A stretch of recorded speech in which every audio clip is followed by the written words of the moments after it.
কাজটা কিন্তু আমরা খুব রিসেন্টলি করে দিয়েছি এবং যারা এই কাজটা করছে তাদের ধরার জন্য একটা যৌথ বাহিনী করে দেওয়া হয়েছে।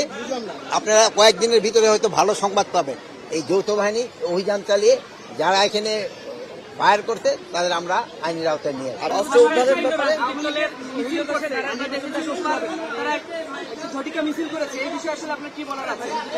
এখন হলো কি ঝটিকা মিছিল করছে এবং যারা করছে তাদের ক্ষেত্রে 3 জনে কিন্তু ধরে ফেলছে। আর এক্ষেত্রে আমি আপনাদের একটা অনুরোধ করব, এই ঝটিকা মিছিলগুলি কিন্তু আশেপাশে থেকে গেছে, আপনারা যদি একটু আগে আমাদের একটু খবর দিয়ে দেন তা আমাদের একটু সুবিধা হয়। আমাদেরও ইন্টেলিজেন্স আছে, আমরাও খবর পাই, বাট আপনারা সবসময় খুব ভালো খবর দিয়ে থাকেন এবং আমাদের সাহায্য সহযোগিতা করেন থাকেন। এই ব্যাপারে আপনারা আমাদের সাহায্য সহযোগিতা করবেন। শোনেন, এই জন্য আজকে অলরেডি আমাদের পানি সম্পদ মন্ত্রণালয়ের উপদেষ্টা বলছেন যারা অবৈধভাবে এটা দখল করে আছে তাদেরই কিন্তু আমরা আগে উচ্ছেদ করব। অবৈধভাবে যারা আছে আমাদের জায়গাটা আগে দখলে নিয়ে তারপরে কিন্তু আমরা খননে যাব।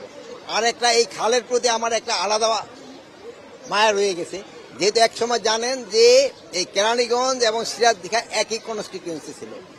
এই নবাব খাজা হাসান আসকারি কিন্তু ছিল সেটা নিচে, আর প্লাস আমি এই খাল দিয়ে আমি সিরাজদিঘা থেকে নৌকে আমি এখানে আসছি। এই জন্য আমার একটা আলাদা এটার জন্য একটা মায়া আছে। এটা যেন ভালোভাবে হয়ে যায়, এই জন্য যত ধরনের সাহায্য সহযোগিতা দরকার হবে আমাদের মন্ত্রণালয় থেকে আমরা করে যাব। এবং আমি আপনাদের কাছে অনুরোধ করব আপনারা একটু সাহায্য সহযোগিতা করবেন। যারা অবৈধভাবে দখল করে আছে এই ভূমিদস্যুদের থেকে তারাতে আপনারা সাহায্য করবেন। আপনারা যদি ভূমিদস্যুদের পক্ষ নেন তবে কিন্তু এটা সম্ভব। আপনার এলাকাবাসী, এটা আপনাদের সাহায্য এবং সহযোগিতা সবচেয়ে বেশি দরকার। যদি এলাকাবাসী সাহায্য সহযোগিতা করে তো এই খাল কারো শক্তি নেই এটা